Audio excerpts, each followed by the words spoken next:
to another episode of Desire to Inspire, yo mama's favorite podcast and the #1 unknown podcast in the world. Today we are greeted, like we promised, with our first guest in 2 seasons. We didn't have any last season? None. That's embarrassing. And we promised them.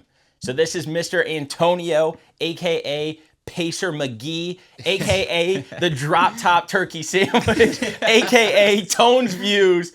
Welcome to the podcast, man. Thank you. It's an honor to be the first guest in 2 seasons. Have you never been on the podcast? I have, but we did it when we, it was virtual when we did the strength challenge. Oh, yeah, you Everybody guys were all tapped in in. a room. I was the champion then. You are the champion now. Yeah. Champion's a very loose term these days. Yeah, so we brought Tone in today because we want to talk about Dylan's 100-miler race, what he experienced, what we experienced, and kind of the journey from start to end. So what we're going to do is kind of go from beginning to end of Dylan's journey in the 100-miler. I didn't think I had my phone. That's why I was looking around. But really want to cover today like what your mindset was during training leading up to the race. Get into the meats and potatoes of the actual race and what you experienced, bounce some questions back to the Pacers of what we experienced, and then hear what your next trek is, because some say it might be the Moab 240. Okay, Rumors have it. Some are fucking lying. Now, I'm excited because there's so much shit that I don't even remember happened. Like, I feel like every day something a new long comes day. up, and I'm like, oh, yeah, that did happen. So I'm excited just to reminisce on 7 long days ago. So now that you completed it, looking back, what even made you think, say, or be like, I'm going to do a 100-miler race? Truthfully, no idea. I keep saying it, and I mean this when I say it online. People don't believe me that Mandy bullied me into signing up for this race. Like, I mentioned doing 100. I was like, oh, I could do that. I was like, I think like that could be cool. And I found this one. I'm like, okay, like this one's a road race. It's more like up my alley. I do not fuck with trails. Don't want to deal with that. And as soon as tickets went on sale, she started bullying me that they were going to go up and I was going to do it anyway. So why not sign up? And so I just signed up the first day that they opened. And I don't think it was any, it was just some happenstance that you decided to do. I mean, I got bullied. We've been messing around talking about that the last 3 years we've been training together. We've joked around about it. It's been on mind. To jump right to 100 though. Was crazy. I agree. Because I think we've came to the, I mentioned this last night. I said, I might do another one. Last night you said that? Uh-huh. And I was like, not anytime soon. But like I could see myself forgetting in 5 years' time what this was like and being like, I could do that faster. I'll take the under. Yeah, dude. And she was like, I think 50 is your sweet spot. Stay there. And I agree. I think I could rip a 50.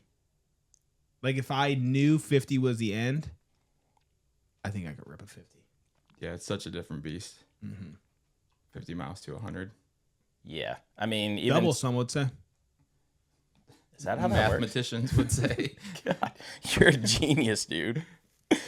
So Mandy bullied you into it. We'll go with that. But I do agree with Antonio that... I'm not saying I didn't have the idea. It was premeditated. But to do it in that moment, in that race, I was bullied. Do you think that you picked the right race? Yeah. Okay. I would agree with that too. I do.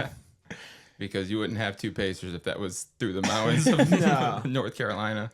No. Yeah, I would have needed a much larger crew of people. Yeah. Yeah. And I would have needed like at least one person there with experience with terrain, but also like mountain ultras. Yeah. Yeah. Training would have looked way different if it wasn't the course that you were on. Mm-hmm.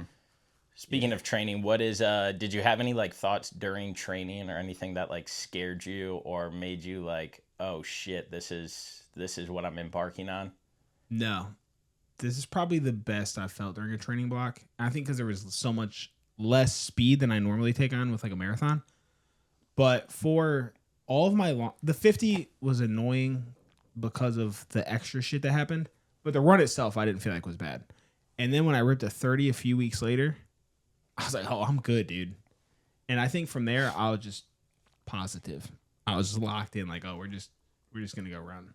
I tried not to like make the event this big thing in my head to where it would, even like the morning of, I think I got there and it like hadn't really hit that, oh shit, I'm about to run 100 miles. Like I don't think like I had fully soaked in the fact that, oh shit, like I'm about to be running all day long until I started running. I would agree with that. You were pretty chill in the morning. Yeah. Yeah, very. You posted that video on TikTok the next day or something like that, the reel of like come run 100 miles with me, and seeing you in the beginning and like your demeanor, the way your skin looked, the way your face looked compared to the end. But what I told Lo is I was like, damn, he's got to make one that captures the pain of that race. And I know we'll get into like all of that later. It's so much harder because all of the pain happened as soon as the sun went down, which makes sense. But like, there's just it's so much harder to like see.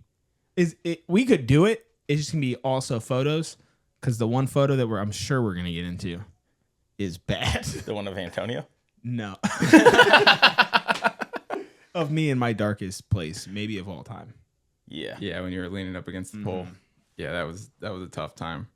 Yeah, we're definitely gonna get into that. Yeah, we'll get into that. I want to dive into it now just because it would flow into it, but that would cut the podcast a little bit short, I would imagine. So we'll continue to flow. But so Tone, as you may or may not know, when we do like episodes now, we come up with like ideas of topics and then we vet them out ourselves.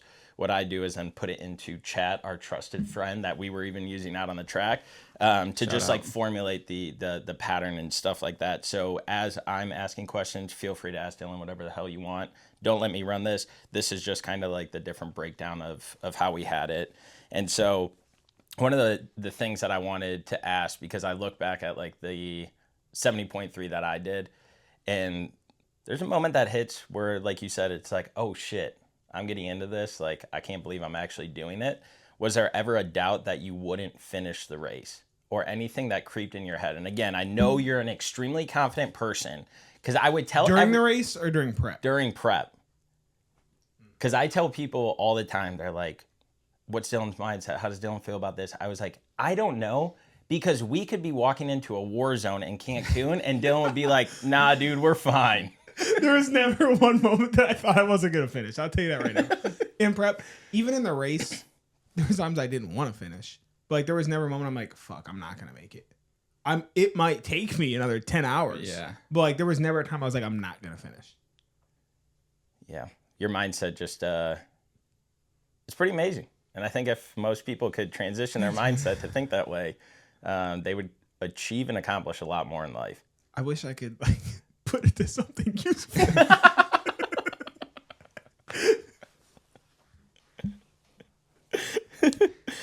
I'll transition this so that way Tone can chime in a little bit. But when Dylan told you that he was doing this, what was your reaction when he asked you to be a pacer in it?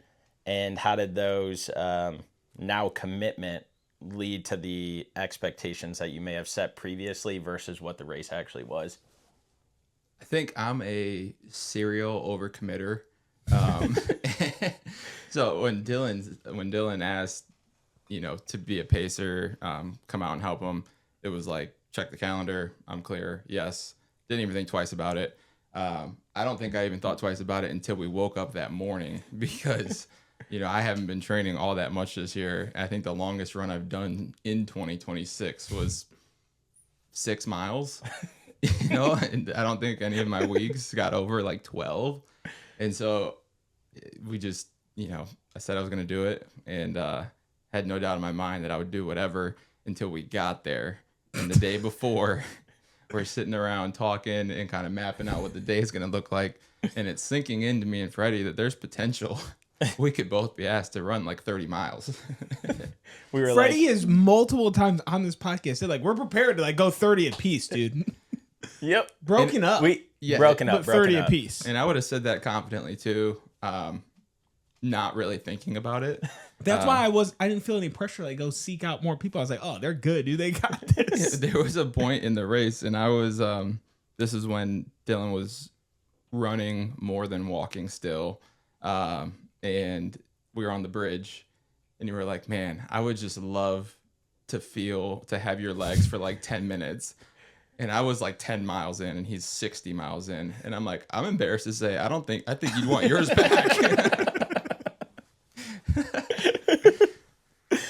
No, but it was exciting. I've always wanted to experience that. I love race environments in general, marathons, Ironmans, any of that. Just the environment's incredible. And this one was like something I've never been a part of before. Yeah. Just seeing everybody and seeing the level of suffering, and even in the worst parts for you had the two of us there, but there were people there going through that moment by themselves. I don't think I could have went through that moment by myself. Dude, when we would go past people, or when we would see people in line of sight, and knowing what you were going through mentally and seeing them just trekking this thing on their own. Insane. Like how somebody can mentally turn that switch. And then I realized people have the same mentality as, I would say, us, because like we're not scared to go after something that's a big feat. We're not scared to go after something that's challenging, that's hard. Obviously, Dylan was taking that head on with the 100 milers. But when that dude walked by and he was like, welcome to the death walk, or what was it? Death march. Death march. Yeah. He's like, we're in the death march, boys. And I was like, oh, that's how you fucking get through this shit. I was like, I've been in death march, brother. Yeah. And then it's just, yeah, it was empowering to see all of that unfold, not only from our group, but from other groups, hearing people talking at like the different rest stops and stuff like that. Mm-hmm. It was motivational and inspirational just to see that there's even a community around something like this. You guys got way more of the community aspect of it than I did. Because like you guys got to talk to other crews, see other racers. Like when I ran in, it was like, I have 5 to 10 minutes to get this job done and I got to get back out there. Yeah. I think for like the overall framework, this was a 29 and a half hour day from wake up to go to sleep. 23 and a half hours of that was Dylan running and us following him pacing. It was a long day, but everybody on the course had that same long day. All of the crews, all of the runners, all of the volunteers. Everybody was going through this really unique 29 hours together. It was just a cool environment. Yeah. And to know that there was still people out on that course when you finished. For hours. Yeah, like 10 more hours. And we might be jumping a little ahead, but when we were driving back, seeing how little those safety vests and lights did, Tone was like, I want to look back at the waiver that we signed, because we probably signed our entire life away. We definitely did. And so that just put into perspective for me is like, why do they not make you buy certain vests and certain lights that you go out there with? There was one guy, his shit was completely dead. Oh, I know. And I had to like swerve to get out of his way, because being on that road and seeing how close those cars are, I always tried to get to the other lane when we were driving back. And that dude was right there. And a lot of the athletes that were competing in it would like put their hand up and like thank me for getting that far over, because those roads were fucking tight. Yeah. If you've ever been to the Outer Banks, we've seen every inch of it, from Corolla, which is closer to Virginia, down through, I forget what the Hatteras is where we ended. Hatteras. Yeah. So pretty much all of the Outer Banks. It was a cool way to see it, but I'd like to go back and like just hang out. Yeah, there's definitely cooler ways I think we could have seen it. So most people in life, tying it back to like the DTI thing, and most people don't even do 1 mile or run 1 mile in a year. You did 100 in one day, which is drastically more than most people do. And when I was telling Matt about this, when I was just talking to him about the race, I was like, just think of it this way, dude. Like 1% of the population does a full marathon. 1%. Dylan damn near did 4 marathons in one day. And so now, knowing that some people don't even get like 1 mile in a year, you completed 100. What's the biggest lesson looking back at it? I know right after the race, you're like, I can't fucking think of anything right now.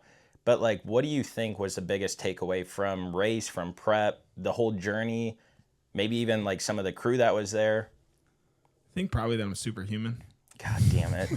Knew it. I hate you. Knew this was coming. I honestly am like still having a hard time like putting full on like, this is what I learned. I think that I'm definitely capable, and not just me. Like, I think that anybody is capable of way more than they think they are. You guys saw firsthand. I did not want to fucking be out there at some point. Like, dude, I was ready to lay down and die. I did not want to move another step. And by some fucking, I don't even know what it was, because it wasn't even like an internal will, because I didn't have it. It wasn't, I didn't get carried, I didn't get anything, but like, for some reason, I just kept moving forward. So like, anybody can do that. Like, that's not, I wasn't moving at a fast pace at all. I was pulling like 20 to 25 minute miles at this point. Mm-hmm. Like, anybody can move for that amount of time. So like, just seeing that you're actually capable of more than you think you are is something I have not experienced in that way. But also, like, you're not capable of it by yourself, because that entire race is not possible without all of you guys there. Like, getting my shoes ready, getting food, getting water, like having stuff ready, that could have been another 6 hours just if I have to stop somewhere and prep things every time I stop. Yeah. Those are probably the two biggest things that I have right now. And obviously, I'm superhuman, number 3. If you know me, then you know I love a good beer. But I also like waking up early to train. That's where Athletic Brewing Company comes into play. Athletic makes award-winning, non-alcoholic craft beer that tastes like the real thing, because it is the real thing, just without the alcohol. These are for people who train hard, who chase goals, who live active, but still appreciate cracking open something cold at the end of the day. And here's what we love most. Choosing Athletic isn't about removing something. It's about keeping everything that matters. Flavor, ritual, social moments, and still being able to perform tomorrow. So if you want a beer that fits your lifestyle instead of fighting against it, hit up Athletic Brewing Co. and use code Dylan20 for 20% off your first order. Back to the show. Quick pause to shout out one of the brands we've been repping lately, Optic Nerve. If you spend time running, grinding outside, or just living life in motion, these are the kind of shades that work. Optic Nerve has been around for over 4 decades, building sunglasses that blend real performance and clean style. The polarized lenses deliver 100% UV protection, cut glare, and keep your vision sharp, whether you're hitting a morning run, midday errands, or winding down after. We use this because for us, it's not just about looking good. It's about practicality and comfort.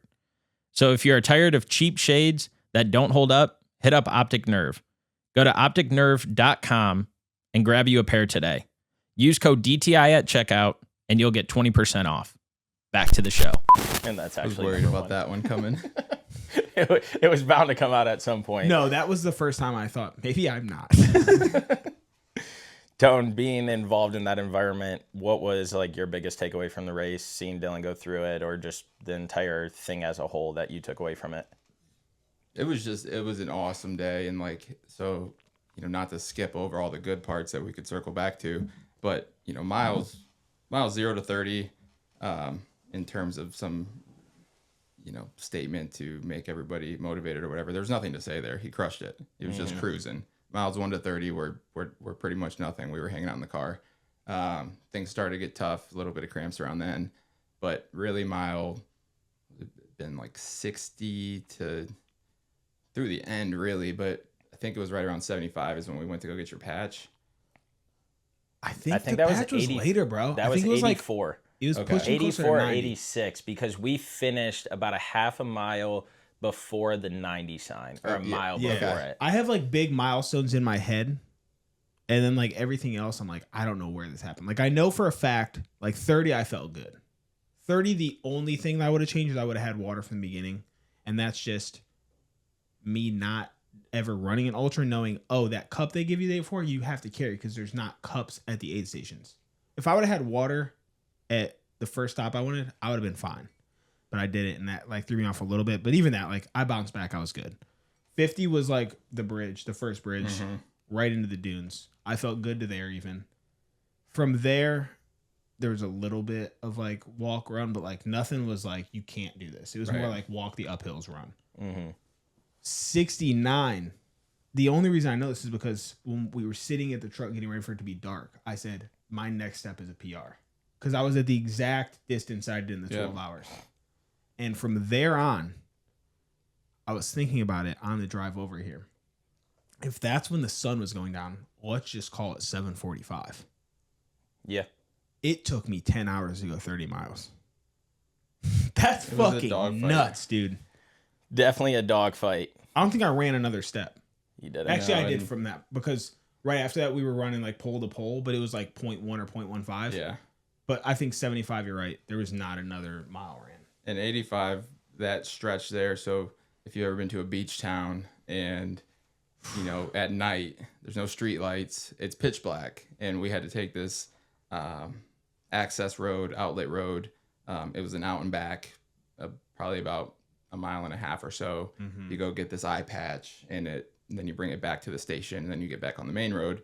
So we're just pretty much marching down this pitch black road. So dark. And, you know, it's just, that was the coolest part for me because That was the coolest part for you? it was the worst part for Dylan, but it was like we're watching you kind of break through something.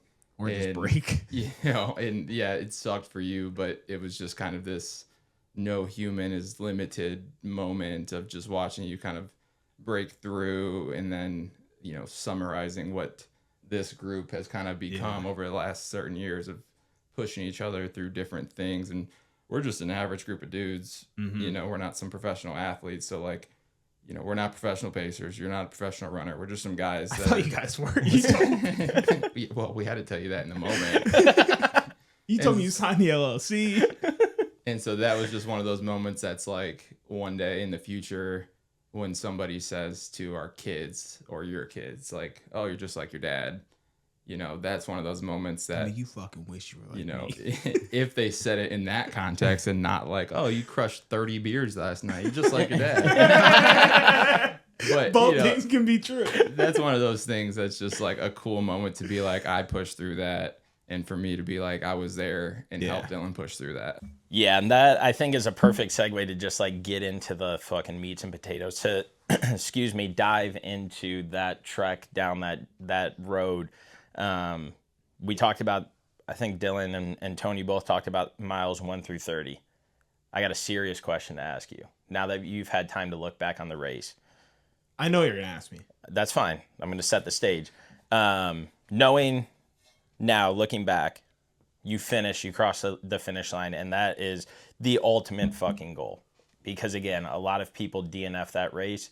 I don't know if you look back at the stats, but it's just, you say you did that, you get a medal of honor no matter what the fuck the time was. 14 hours like the first guy or 2 days like the last guy, like whatever it was, or girl. Looking back, miles 1 through 30, you're fucking cooking. You're cruising. Vibes are high. Energy is high. The times are low. What are your thoughts on the beginning of the race? And do you think if you would have structured it differently, then maybe you could have pushed to mile 80, 75, whatever that block was where you hit that wall? Do you think if you would have started slower, it could have helped you longer? Or do you think that you did the race as you had it mapped out in your head and finished the way you wanted to? I don't think I would have changed a thing with the beginning of the race. Mm-hmm. The only thing, like I said, was the water. And that was just lack of knowing. Like, I've never done one. I didn't fucking understand this little cup is what I'm supposed to bring with me.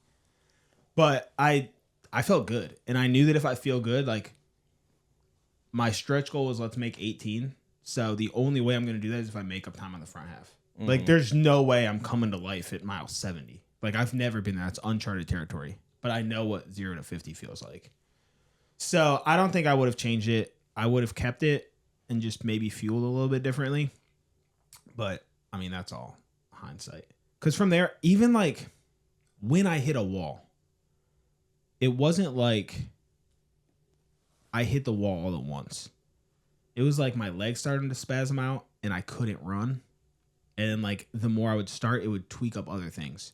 So I think that was just, there was nothing I could do about that. It was just from overuse of the day and just general fatigue that's going to happen regardless.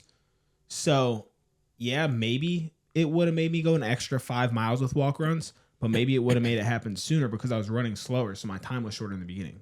Like, I don't know what that would have looked like. It could have went both ways. So I don't want to look back and be like, man, I wish I would have went slower out of the gates when I felt good out of the gates.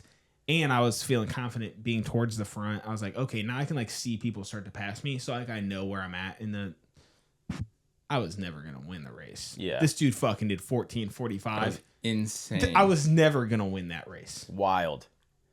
So, no, the way that I went out is probably the way I would do it again. If I was to do another one, I think I would still go out hot.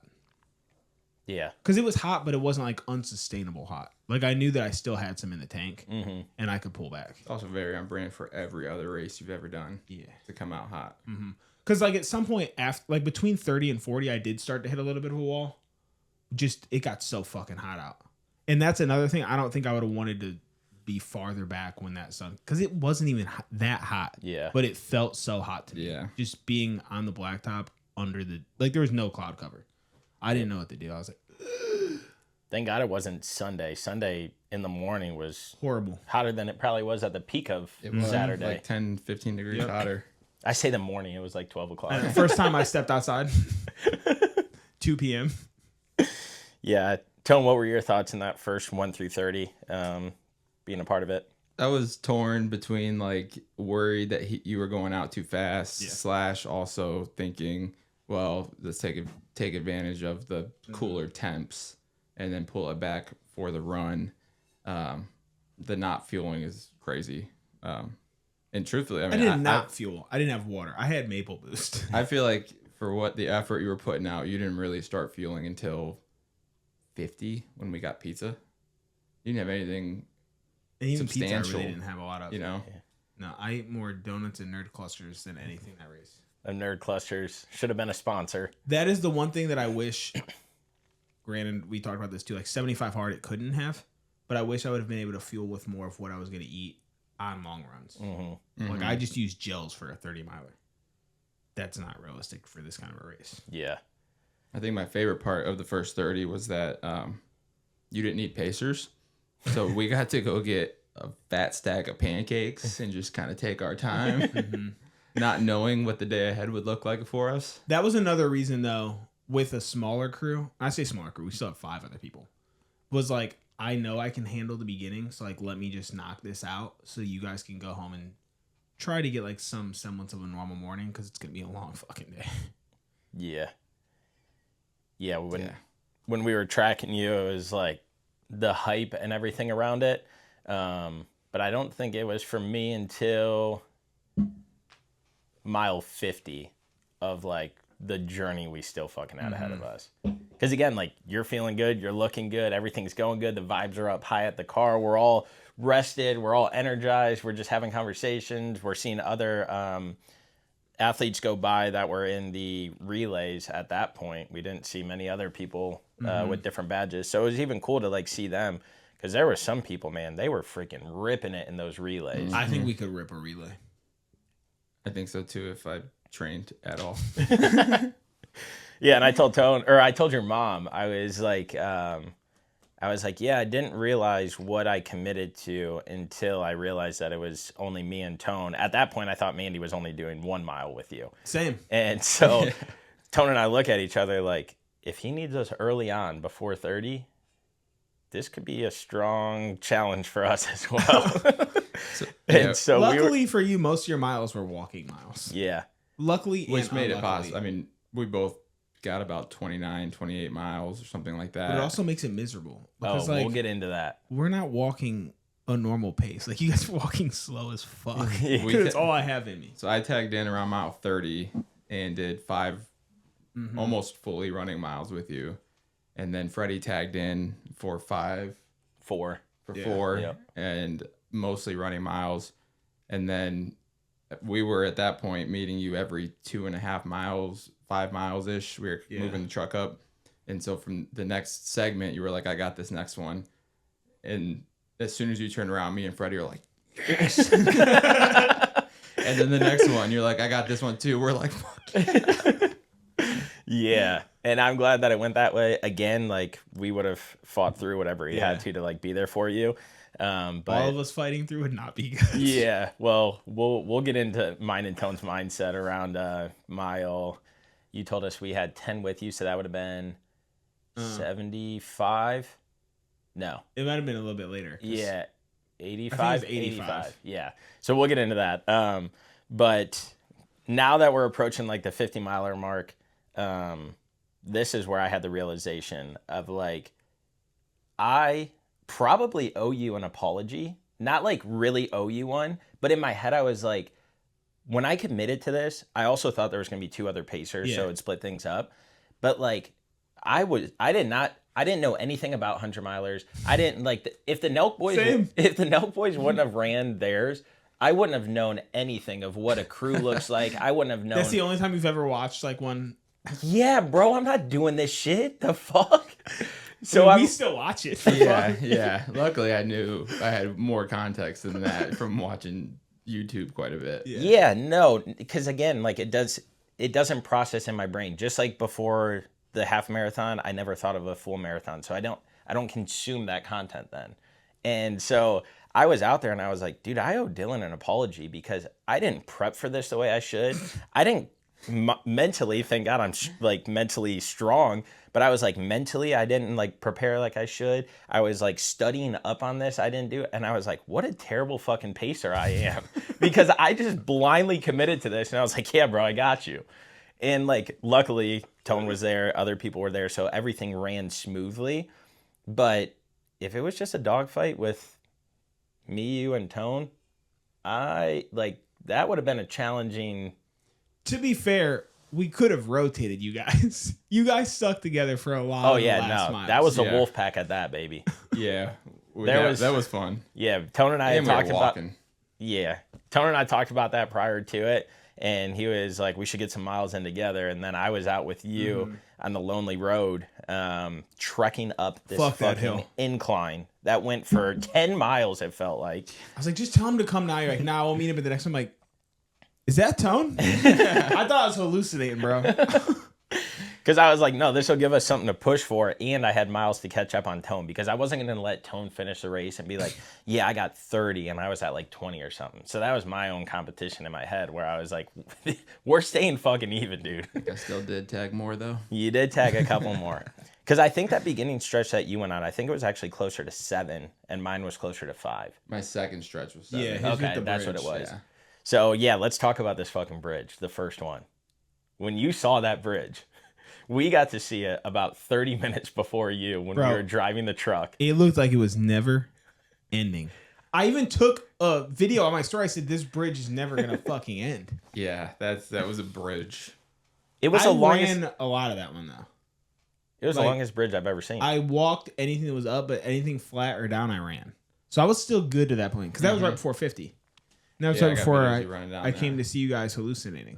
Yeah. This is when you guys were all starting to lose it. Yeah. My entire crew was just absolutely slap happy.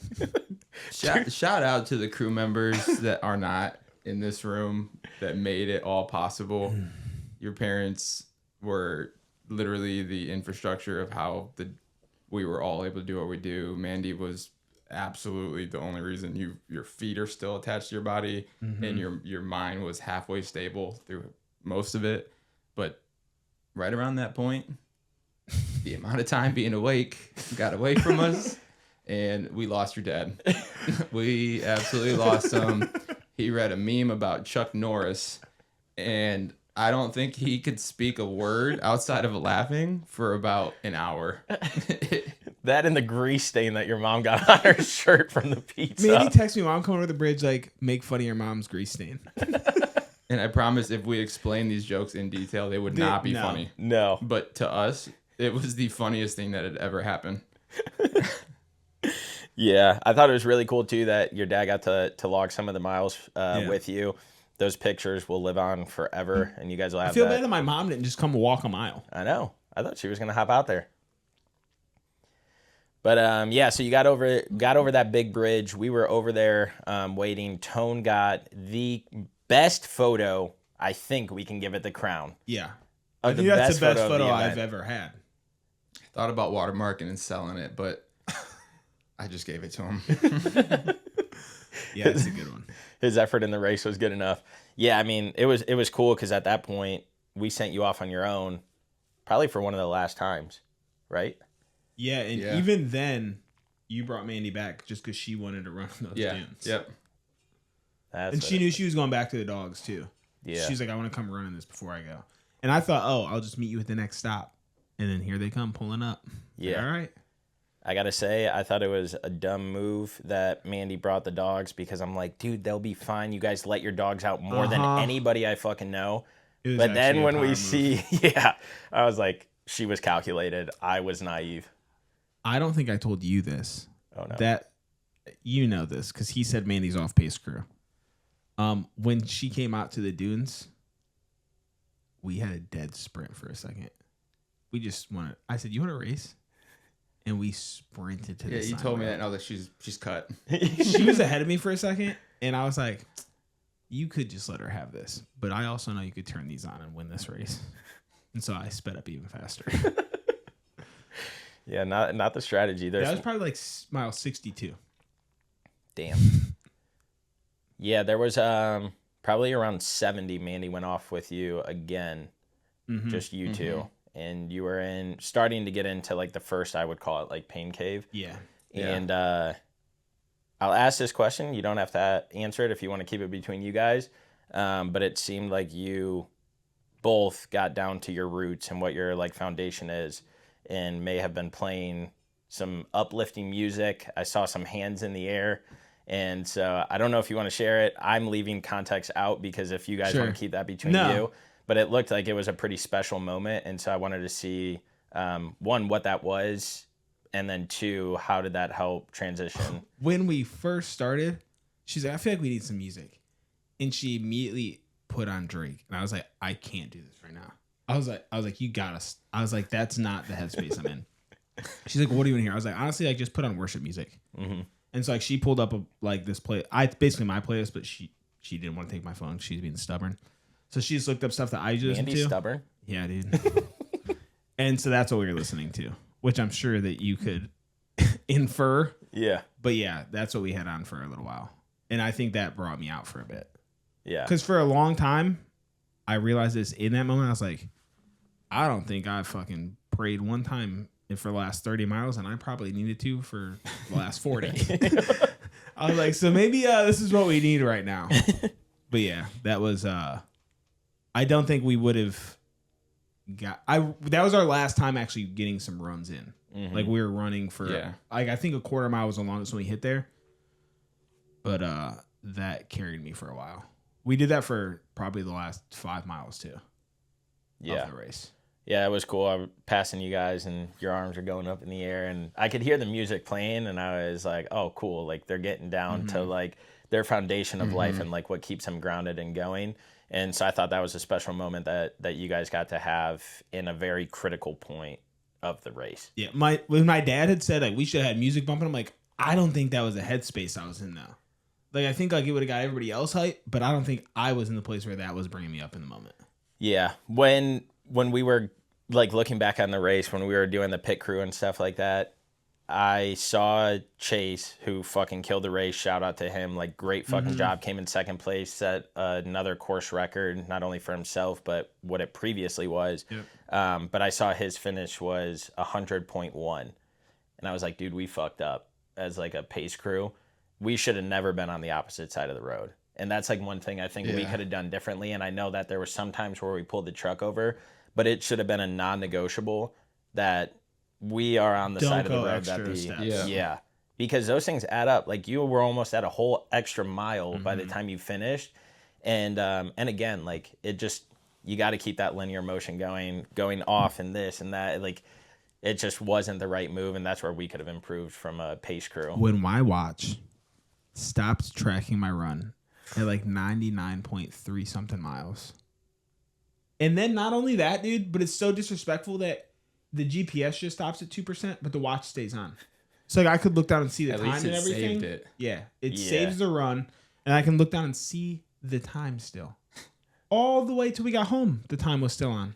I'm like, you couldn't have just held out for another mile. And then just died. Yeah. Terrible. Yeah, terrible. We've got some takeaways as a pacing crew that we've reflected on. We've incorporated into our SOPs. We're now on the market for hire professional pacing services here. Good thing we're doing another one soon. Yeah, we'll be much better. Matching T-shirts and all the things. Yes, before we get into the offers that we have for you guys, we have to highlight 86 through 90. Mm-hmm. I know we touched on it a little bit, but Dylan looked at me about a quarter mile or half a mile in. He's like, "You wanted to see me at fucking rock bottom, Freddie? I'm here." And I only said that because I asked him, "Will you go get this fucking eye patch for me?" And I said, "Look, dude, I'm already over a half a mile. I know that I'm over. So if you could just go get this, then I'll still be at 100." He wouldn't do it. No. And going down that road, like Tone said, it was pitch black. You could hear the roughest ocean waves smacking against the bank, and you couldn't see your freaking hand in front of you. Yeah. And like when I tell you guys, Dylan was at the lowest of low point at this in the race. There was no lower. Like if there was any point where I was like, Dylan will stop this race, it would have been there if he was by himself. 100%. Being with the elite pacing crew that he had, like I knew that like he would never stop because we wouldn't let him. But for those, I'm gonna call them 4 miles because I think that's what it was by the time it like finished. For those 4 miles, Dylan did not say one thing positive. I don't think I've ever been that outwardly negative in my life. Yeah. He kept asking us, like, please let me sit down. Then he would see like a pole and he's like, I want to sit on that. It'll energize me. And I'm like, dude, relax. You're not in the right headspace. I wanted to so bad. I did. You did. We'll pop up a picture. And then he saw benches. He's like, just let me lay down. Let me lay down in the grass. We're like, 5-minute nap. If you sit down right now, you aren't getting up. I was begging you for a nap. Come on, please. Anything. And so the way it was working at that point is like Tone was kind of ahead of us. We're going to get this stupid fucking eye patch. We're on our way to get there. And Tone is a little bit ahead of the crew. I'm like slightly behind Tone's right shoulder, and then Dylan slightly behind my left shoulder. And we're walking, and elite pace crew keeping the vibes up.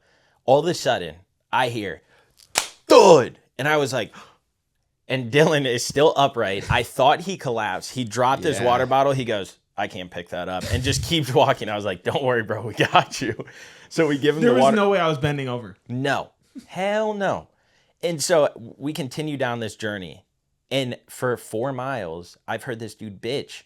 And I don't know why he was so negative and just beat down. But he bitched for the entire 4 miles. And I'm like, we got to transition this mindset. Me and Tone are locked in. We're like, we know what we got to do. Keeping him upright, keeping him moving. We'll chime in here and there. But it's so funny going through those moments because, like, I'll want to say something that's a little bit, like, uplifting or motivational.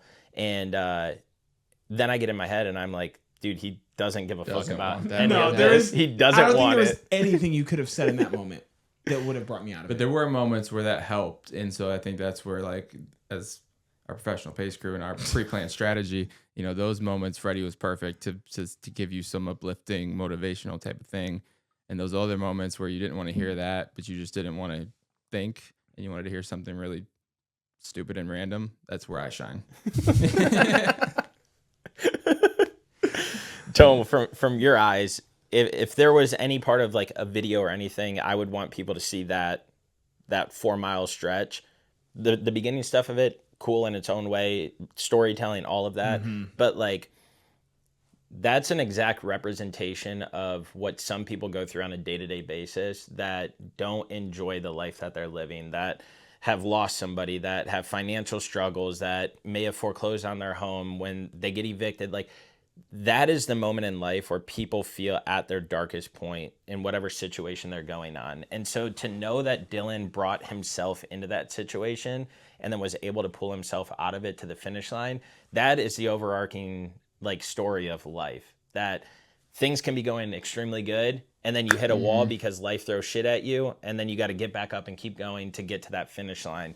And the finish line for me, as I've said a million times, is not the story. Like it's cool for the picture, it's cool to say you did it, but man, I wish everybody in my life could have seen from a drone perspective of just what that entire course was like, what the mindsets were like, what the ups and downs were like, because it puts things into perspective. And I think that's the biggest lesson that I took away from this race was that 4 mile stretch, because you can be at your lowest of lows, but as long as there's something grounded in you that can be like, I'm going to do this, even when you don't want to do it, even though when you can't think straight, but you know there's something at the end of it. That's the important thing in life, to be able to get out of those hard times and to see things through, because a lot of people would have quit at that point, and then they would have never known that at mile 95 they would have gotten a spark back, or mile 93, I think, is when Dylan really started to get like a spark back, because it was like 7 miles left, 6 miles left. And so again, if he wouldn't have pushed through that and didn't have the people around him, that's another big like topic in this whole thing, is like who you surround yourself really matters. And like I knew and I know that we're all really good friends, but I feel like there's not one of our friends that's a different level of bond. And like I don't know how to explain that, because we have a great group of people. Unless you go through it, you can't explain it. Like just being there, there's no way to explain what that was like. I can't even look back and be like, what in me was making me go forwards. I think Mandy bringing me back an energy drink helped me continue, because she said the next time we saw her again after that, she said, you were a completely different person. Yeah. She was like, but when you sat down in the trunk of my car, you were done. Dude, if you care about putting in work, whether it is crushing workouts, staying sharp during long days, or just doing right by your body, First Form gets it. First Form isn't about the hype. They build on quality, stand by service, and measure everything by real-world results. Their lineup covers it all. Top-tier protein powders, clean pre-workouts, vitamins, green support, and energy drinks. Even apparel for lifestyle. My go-to, their flagship protein and their clean energy drink. Perfect for after a tough session or to get dialed in for a long day. The energy drink drops 200 milligrams of natural caffeine from green tea, has 0 sugar, electrolytes, and nootropics for focus, all without the crash of traditional energy drinks. So if you're done settling for mediocre supplements, if you want stuff that's built on intention, integrity, and performance in mind, check out First Form. Head over to firstform.com/DTI to browse their full stack and see what fits your goals. All right, let's get back to the show. If you care about staying sharp, energized, and ready to perform, Ketone IQ might be for you. Ketone IQ delivers clean, stable energy without a crash. Unlike caffeine-heavy picks, Ketone IQ uses exogenous ketones that raise your levels, giving your body and brain a different kind of fuel. What that means for you is sharper focus on early morning runs, better mental clarity when you're working or grinding through long days, and sustained energy without the jitters or sugar crash. If you want to try it out, head over to KetoneIQ.com and use code Dylan30 at checkout. You'll get 30% off your order. Back to the show. you would have sat in that passenger seat, Dude, Mandy, when she came up, and I respect what she was doing, but I knew, because we were on that trek with you, she was like, sit in the passenger seat, I got the heat warmer on, this and that. Tone and I looked at each other, we're like, don't sit in that fucking passenger seat. I'm honestly surprised that I listened to you guys. I wouldn't have let you get in because the there. whole time I was fucking livid with you. It would have been guys. really easy for us to stop you. I was Yeah. like, these motherfuckers- I was like, they won't even let me sit on this fucking pole for more than 30 seconds right now. Honestly, I think I took a nap there. I think I took the fastest power nap of all time on that pole. On that pole. Yeah. This is where I kind of want Tone to chime in on his thoughts at a deeper level than what was touched on earlier of that trek, because I think I can attest that that was probably the most powerful moment for us being along this journey with him. Yeah, and I think going off of that thought, like, you know, this is a specific example for us three going through it in a race. When you look at the rest of the people that we surround ourselves with, you know, metaphorically, every one of us in this group has had to do a death march on a dark road at mile 80, you know, and had each other there in like a dozen different ways, you know, no two the same. And so it's just, you know, we've all made it through. We'll all have death marches again through that same road. And so it's just a matter of remembering when you get through, you know, when you get through it the first time, remembering that you can do that. And I think that for us, these endurance challenges and things are kind of constant reminders that you can do something that sucks and get through it on the other side. And, you know, it makes a shitty year at work, you know, feel doable. It makes, you know, something with your family life feel doable. You know, it's just a matter of leaning on the people around you. And if you don't have those people around you, we were watching people death march by themselves, you know. I I wish everybody has a strong group that pushes you and supports you around you. But if you don't, don't throw in the flag. You can do it yourself. You can push through. When you get to the other side, be proud of it and know that you can do it. You could even choose to take a God complex like Dylan and think that you're invincible. I know now that I'm not. But that stretch was just, it was really cool to me. I was thinking about a lot of stuff. I couldn't talk about most of it because Dylan didn't want to hear anything that was halfway positive. So we chose different topics like, how do you guys know which star is the North Star? Different things like that just to keep his mind going. And I was okay if he spent the next 30 miles thinking, why is Tone so stupid?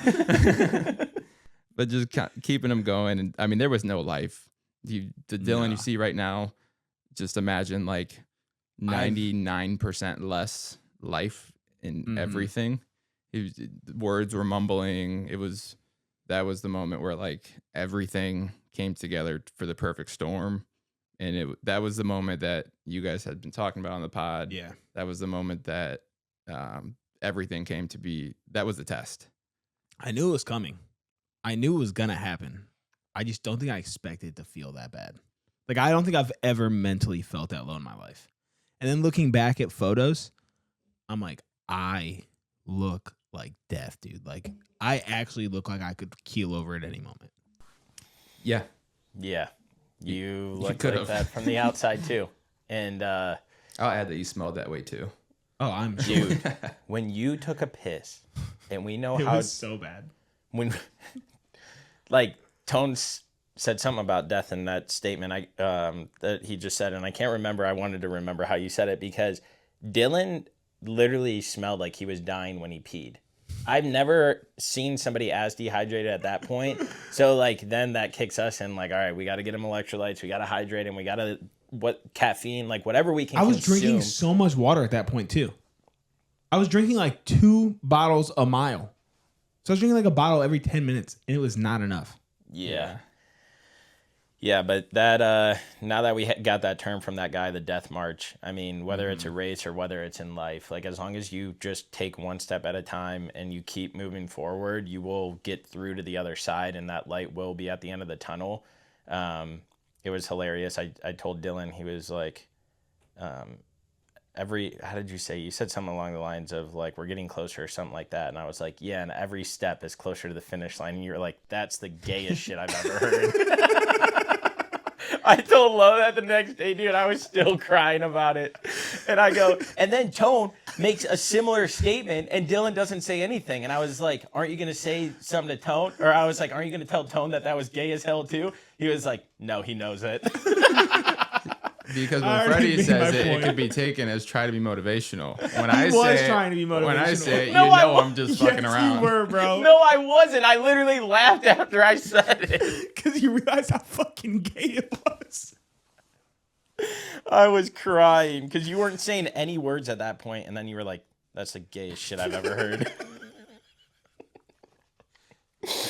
And now, so behind the curtains of our professional services, of course, we shouldn't even be admitting this. During that same march, anytime you would get ahead of us, me and Freddie would look at each other and be like, my fucking legs hurt. Yeah. We're like, we can't say it, but my legs hurt. I think on that stretch is also where I got a lot of my extra mileage. Dude, I couldn't keep a straight line. I was just S-ing that whole fucking street. You would have got a Dewey. 100%. Just walking down that road. Dude, my lower back had never felt like that in my entire life. It was so tight. I was walking. But again, at this, like... Respectfully, fuck you. That's what I'm saying. Like, we would get back to the truck. Tone would be like, oh, damn, my quads or something like that. I'm like, dude, my lower back is so tight. And I was like, we can't say anything. And I'm telling your mom this, and she's laughing. But, I mean, it just... Again, I think it puts it into perspective about what you were actually feeling. Because we didn't even do... a third of it with you, and we felt the way we felt. I'm so grateful I had no blisters until mile 97. If those would have happened at mile 90, I don't know if I physically could have finished. Yeah, that one on your left foot was brutal. What's crazy is when I got home, the right foot was worse. Wow. Mm-hmm. That is shocking. crazy. The left one's normal. The right one still has blisters. Also, shout out to me. Changing your socks. I rubbed your feet. I fucking clothed your face. I saw that in the video. I was I mean, laughing. honestly, everybody did more than I expected. I was like, I just kind of sat down and everybody went to work, dude. It was like I didn't have to say anything. Everybody just knew what I needed. I'm so glad that I just kind of inherited the role of photo videographer because I didn't have to touch no feet. I didn't have to do none of that I shit. told Mandy was good. I said they like had roles and they locked into them. I was just recording and taking pictures, and that's it. Yeah, if you guys need any drone footage, you need any pictures of whatever you want, toned views, best photographer, videographer out there. He's starting to inquire about projects, so reach out to him. Show him some love. Let me know. Let our big audience support him because he supports us. And Our big audience. dude, come on, chill. Watch now this one blow up. right now, I think that only leaves us with mile 90 through 100, crossing that finish line. Shout out to Mandy for jumping in for those last 5 miles. I think it was critical for you to be around somebody different. Yeah, I love you critical for guys. us, too. I love you guys, but I needed it. Yeah. Well, we needed it too. Yeah. And this is where I have to, from a pacer standpoint, tell you our story of what we were going through while you were out there on your trek and your journey. For the last 5 miles. Yeah. So we finished and we were like, because you asked us, you were like, do you want to keep going with us or do you want Mandy to jump in? And I noticed Tone didn't say anything. And so I, in my head, didn't want to say anything either. I wanted to be like, yeah, I want to stop. But again, if you told us I need you to keep going, we would have kept going. I felt bad like you wanted to finish, and I felt bad like I'm kicking you guys out the last We did couple not. miles. We did not. And I wasn't answering because I wasn't sure if you wanted us to or didn't want us to. Mandy was like, I'm sorry if like I took the finish away from him. I'm like, Are I you don't know. sorry? Are you really sorry? Oh, but no. So you laid a plan out. You were like, I need you guys for the next 10. I need Mandy for the last 5. So then I was like, this is the perfect time to be like, hey, let's stick to script, bro. You laid out the plan. Let's follow it. We did the 10. Let Mandy tag in. Fresh person. You were like, yeah, sounds good. And we get there and Mandy's like, oh, fuck, I'm going in now. And so she jumped in. And at this frantic. Frantic. Dude. Frantic. And at this point, Tone and I are like, I cannot consume any more nerd clusters. I cannot consume any more pizza. I cannot consume any more donuts. We need food. Well, let me tell you, the Outer Banks is just opening up for the season. There's nowhere at that time that is fucking open. Well, And also, I it's was like 2 a.m. I was like, Tone, I will eat fucking Taco Bell right now. I will eat McDonald's. I will eat a fucking homeless man sandwich that he has. We need food. And Tone is like, I know. So we're GPSing after you take off. And it's like, oh, we found a spot. And it was like, pick up food in 2 days or something. And we were Kitchen like, closed. it's like, fuck. So I was like, dude, there's a Food Line right there. I was like, should we go? He's like, what are we going to get at Food Line? I was like, I don't know. At least it's something. They closed in 4 minutes. By the time we got into the door, we ran in there. And they were like, I can't believe you guys could run. they were like, thank you, shoppers, for shopping. Just a reminder, we are closing. Please come to the cash registers right now for checkout.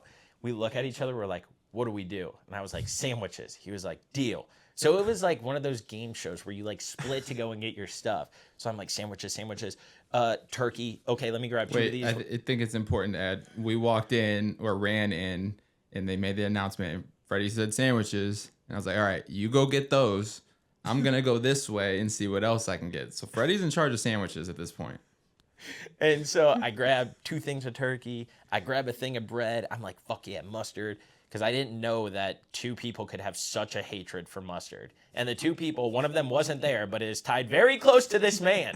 And I did not know that mustard was like a sin. And so I'm like, hell yeah, I love mustard. I'll grab that. All right, cool. Mustard's good in this scenario too. I know. Use cramps. See? That was my thought, dude. Obviously. So I grabbed that stuff. Grab a bag of chips. Your dad wanted a Sprite, so grab a couple Sprites. Tone grabbed Sprite because we met up at this point, and I didn't know what Tone had in his hands. And so we're cashing out, and he goes to one register to cash his stuff out. I go to the other. I'm going to let you tell 2 your story on employees? this. No, No, but like they had- self-checkouts. Oh, I was like, they had Yeah. 2 people working the cash register 4 minutes to close. I'm telling my side right now because Tone has a completely different experience in this store, and I don't want to ruin what his experience was. So we go, boom. He's in checkout A, I'm in B, And the lady's like, hey, that's closed. You'll have to go to that one over there. And Tone told me, he's like, let's just cash out together to make it faster. So I go behind Tone, and this lady's like, that one over there. And I was like, we're cashing out together. I'm like, now is not the time, fucking Betty. Now is not the time. Yeah, Betty was about to get it. And so we're cashing out, get everything in the bag. We go in the car, and Tone texted Nikki and was like, let us know what you rate this food haul. So he starts pulling things out. But before we get there, Tone, tell your story of the store, because just like the picture, you took the crown at the fucking grocery store as well. So, like we said, we're running in. Freddie's going to get sandwiches. Sandwiches, check. Okay, a sandwich. A sandwich. And so I'm just sprinting through and looking for anything. I grab some chips, some Cheez-Its, and then I go up to where they have like the pre-made food, and they have these wraps, these turkey wraps. I was like, oh, that's got to be good. Let me grab that. I grabbed some Diet Cokes, and so we meet at the cash out, and we go cash out. And so once we get back in the car, we're doing this food haul, and we're pulling everything out, and we've got bread, we've got turkey, we've got mustard, we've got chips, pop, and these turkey wraps. But at this point, I was just worried about the turkey wraps. I was like, I need food right now. So we eat our turkey wraps. They're bomb. The little pre-made ones. We both have one, but they're half, so they're small. Bless Tone's heart for letting me get half of that thing. He did not have to share because I didn't even know he got them. If I knew what Freddie had gotten, I wouldn't have shared. We pull out to make these sandwiches. There's bread, turkey, and mustard. Bread, turkey, and mustard. Okay, wasn't cheese a normal? Am I crazy for this? No, Isn't it a third component? This motherfucker don't eat cheese. I do now. I feel like 3 components makes it a sandwich. 2 makes it bread and turkey. Well, there would have been 3. You would have had mustard. Technically. Yeah, see, it's on you, not me. And so there wasn't enough But substance. also, was there only 2 slices of bread? It was a loaf. A loaf. That's weird. Then why was there only 1 used per sandwich? Because there was not enough in the sandwich to justify 2 pieces of bread. So we take the turkey and we lay it on a piece of white bread, and that's what we ate. And that is what is known as the drop top turkey sandwich, because as we were talking about the North Stars to keep Dylan's mind off of things, Tone also asked us what we would put business-wise in this abandoned building. And so at first I said like a mini casino where they got like the little like gas station slot machines or whatever. And then I was like, oh, maybe I could open up my sandwich shop, because we're all dying laughing about this sad sandwich. And we were like, what would it be called? And we said turkey sandwich, and then Dylan just came out of nowhere. And he's like, the drop top turkey sandwich. And I'm like, where'd you come from, dude? That is a great name. And so now the drop top turkey sandwich will live on forever, because it was the saddest thing, but Tone was thinking about eating it the next morning. So I had 3 of them, so I can't talk too much shit. I wish I had one, honestly. From that moment, we were just so tired, though, and we were trying to squeeze in like 3 or 4 minute naps. It wasn't working. Lucky sons of bitches. It was not. So any other things, topics around the race? No. Tone? No, thank you for No, thank us be you. a part of in establishing our business track record for our professional pacing services. Again, You got one guy across the finish line. 1 for 1. Hell yeah, 100%, baby. success rate. 100%. It sounds much better than 1 for 1. Yeah, no, it was really cool to be a part of that journey. It was a big honor. I think it solidifies what this brand is that we're building. What is going to be moving forward? Freddie had just signed up for next year's race. Don't put that in the ether, bro. One of you guys got to do it next year, and we'll crew you. Well, I told Tone during the thing, I was like, God, I hope none of our friends, aka him, commits to anything like this again, because I think my pacing career is over with. He goes, oh no. He's like, I now got a tally on you and Dylan, so I'll let you know what mine's going to be. Yeah, I've crewed both of you at an event.